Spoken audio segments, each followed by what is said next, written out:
Next speaker is Miss Priya Patel. Miss Priya Patel. Just let me get the right the right bio here. She's a designer, researcher, and futurist in the realm of public health and innovation. She is currently the chief of staff for the U.S. Office of the Surgeon General, focusing on mental health, wellness, community building, and previously she was as the IDEO, exploring what resilient and spirituality grounded healthcare might look like by 2050. Her talk, Designing for Community Wellness in the Age of AI, will examine how we can build healthcare systems that remain strong in the face of climate change and epidemics. Applause for her. 12 minutes. Hello, I'm so happy to be here with all of you.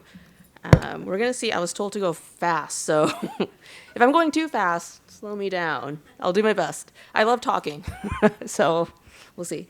But yeah, I am Priya. I am, first of all, so happy to be here with all of you. It's such an honor. A little bit about myself. I'm a designer. And so I think in this league, it could be a little strange, like what is a designer doing up here and also what kind of designer.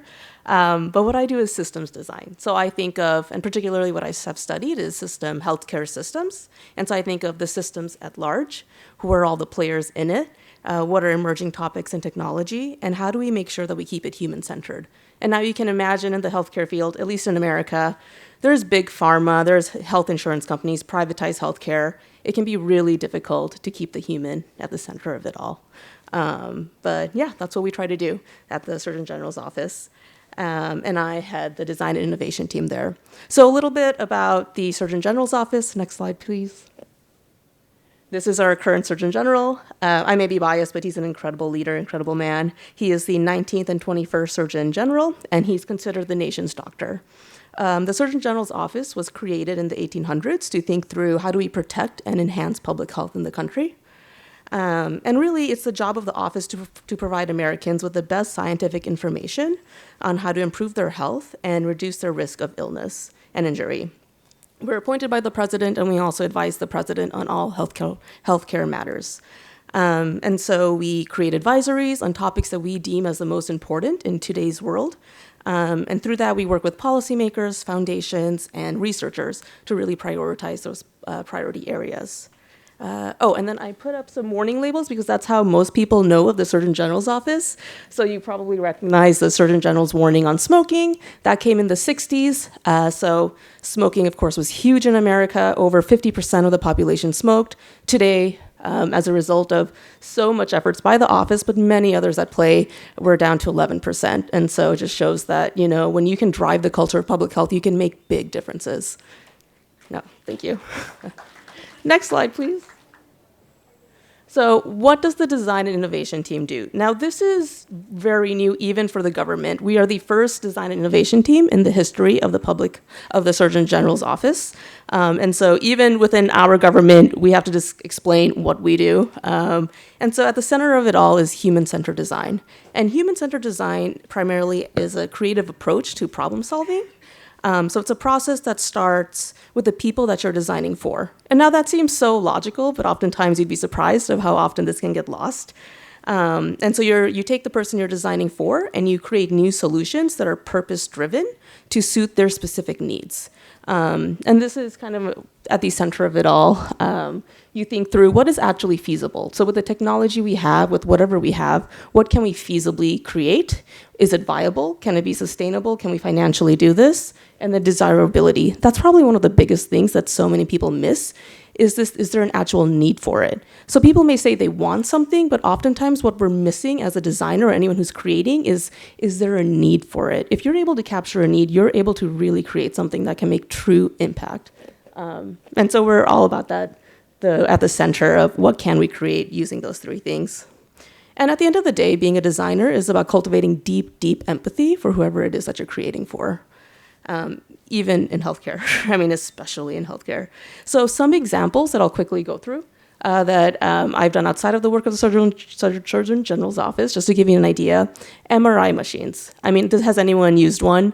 They're terrifying. I've used one. It was such a scary experience. Now imagine you're a child and you have to use an MRI machine.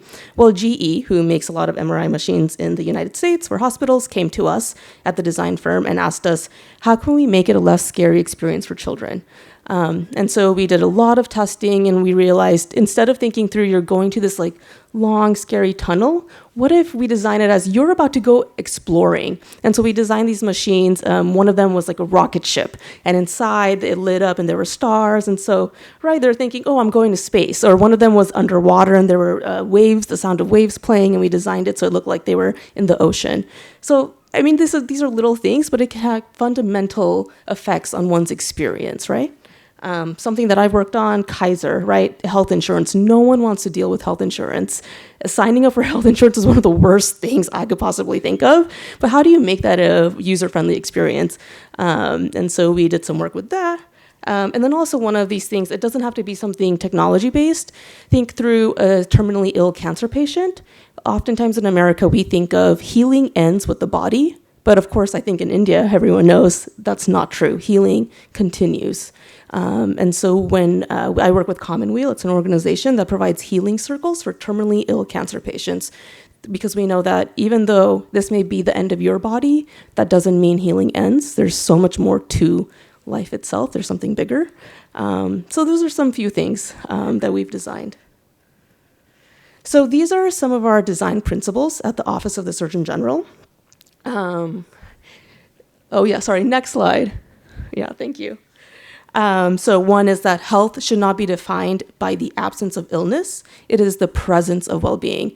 And for us, well-being is the biggest takeaway. Everything we do, we try to think of it as, will this increase someone's well-being? The mind and body are one. I think that's so obvious in India, but in America, that can be a little bit difficult to remember. Health centers on relationships, the relationships between the patient, the caretaker, the health caregiver systems. It's all relationship based. And to realize that the power of technology and scientific discovery must be grounded with human-centeredness. So, in this talk, just thinking through, as we're developing AI, how do we always make sure we're centering it around humans? And then the last one is changing the paradigm from healthcare. So thinking of our biological symptoms, how do we care for them, to just overall health. Again, that's one of our biggest things is well-being. Next slide, please. So this is some of quick examples of what we've done in the office as the design innovation team. And now I just want to take a quick look. Like, have you guys ever seen a government office put out something as colorful as this? Right? Yeah, like usually it's a little, I heard boring. I didn't say it. But, there's a fun fact. The CDC, and big fan of the CDC, Center for Disease Control in America. They have $1 billion budget. They do incredible work. We're partners with them. But our work, we have no marketing budget, and we get about 10 times more view with the stuff we do. And I think that really is because we put work into the design. Design delights. People want to look at things when they see something colorful, visually appealing. So I know it could seem superficial, but it really is important. Now going back to some of the work we've done through thinking through innovation, we have a podcast. It's the first podcast in the office where the Surgeon General talks directly to the American public about issues he deems important. We are the first government health office to talk about firearm violence. It's so tragic in America, and yet there's not enough people talking about the dangers to one's health with it. Something fun and exciting is we created like a little social connection cookbook for children. And we think through what avenues can we use to get this into the public? So this is actually in the New York Times and in popular food magazines. So, we've just been thinking through what are new avenues we can address public health matters and in what new ways. And some fun graphics. Oh, and then workplace well-being is something that I'm particularly proud of. Our team created the framework because, right, when you think about workplaces, we spend over 1/3 of our lives there. And so they can be an engine of well-being. But oftentimes that impetus isn't put on the employer. But what if it can be? What if we can create it so it does cultivate well-being? So companies like Amazon, Google, and many others are now using this framework within their offices and their teams. So that's just some things that I'm proud of. Next slide, please. Okay, this I did not design. Does anyone know what this is? Anyone? Yeah, okay, I'm going to say, because we're on time, it's a life table. So this table is used to determine life expectancy based on a population in a certain region. And so it's an incredible statistical tool. It's been a basis for public health research. Yet our office has found that there's something fundamentally missing in how we're determining how long one lives. So can anyone determine one of the greatest determinants of life expectancies? Yeah, that's a trick question. Next slide, please. It's social connection. It can feel like, right, that's such an obvious, but I think in America, it's actually something that we drastically need to improve.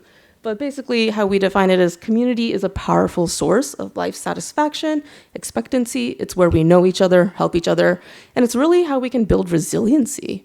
And these are just 4 of many, many facts that we have in our advisory and our website. But I'll read you maybe a quick one, which is living in isolation reduces our chances of survival, and premature mortality by 29%. Now that's huge if you think about it, right? It's just social connection, but it's incredibly, incredibly powerful. I mean, it builds a resiliency against diseases, illnesses, dementia. Yeah, it's so, so powerful. And, we as the Surgeon General's office, we're so lucky that we get to travel around the United States, and something that we have heard over and over again, and which is why we've decided that social connection is a priority for us, is that people are so lonely. You would think in America we have everything, right? We're seen as everything. But at the end of the day, what we hear over and over again are how lonely people are. And loneliness and social isolation just represent significant threats to societal health and well-being. And so, yeah, we found that, when you really want to think through how do we build resilient communities, social connection is so key to that. And I wanted to add this in here because, of course, we are here, but there are so many spiritual traditions around the world for so long that they have this as a core, right? Like with Christianity, love thy neighbor as if your own or as yourself. Hindu scriptures, to care for our guests as if we would care for the divine. There's the South African philosophy of Ubuntu, which translates to I am because we are. And there's so many countless other spiritual traditions that considers this. But I think along the way in our modern lives, this can and has gotten lost. Next slide, please. So when we think of connection, there are 3 core components that we view are so fundamentally important. First is relationships, and all 3, I will say, I haven't fully listed out the data, but there is this report that we have written, and within it, it states just some hardcore data under each of these components. But basically, relationships. Oh, I'm at time. Okay, I'll be quick. I'll give you the 40 seconds that Carol said. 40 seconds. Okay. I'm not going to read all this because you can get it. Relationships, service, and purpose are so fundamental, and they actually have outright effects on our health. Next slide, please. And something that's tying it all together is this virtue of love. Again, it may be obvious to this community, but to think through it, right? Can we really guide and center policy through love? And what does that look like? So when you come with love, it could be seen as a form of weakness, vulnerability. Not so. Can we switch it so it's a source of strength? When we talk about coming from a place of love, can we encourage families to talk about it openly? Can we infuse it into the workplaces, schools, governments? Can we insist on it for our leaders? Can we shape our public conversations? So all of this is done culturally. It's done kind of right. I think through it as there's many different components that you get at it. Individual level, so at a systems level, can we start with it at schools? Right now we're talking about social emotional education programs in elementary schools. We're talking to policymakers. How do you really create policy from a place of love? That's a whole field in itself, which I'm happy to talk about with anyone later. But yeah, it seems a little funny, but it's really, right, some of our greatest leaders bring this up, and it's really thinking through, if you have strong community, you can weather through the toughest challenges. And I think in today's age with climate change, isolation from social media, the stronger we are together, the more we can overcome. And then I had a how might we statement. Oh, next slide, please. How do we design resilient healthcare systems focused on the foundation of connection, spiritual purpose, and well-being? I have a few suggestions which I can talk about after, and happy to discuss this further with anyone, but just this lasting question of when we are designing healthcare, can we also think through spiritual purpose and connection? I don't think that's given enough significance. But yeah, I'm there. I'm so happy to talk about this further. Thank you all. Thank you.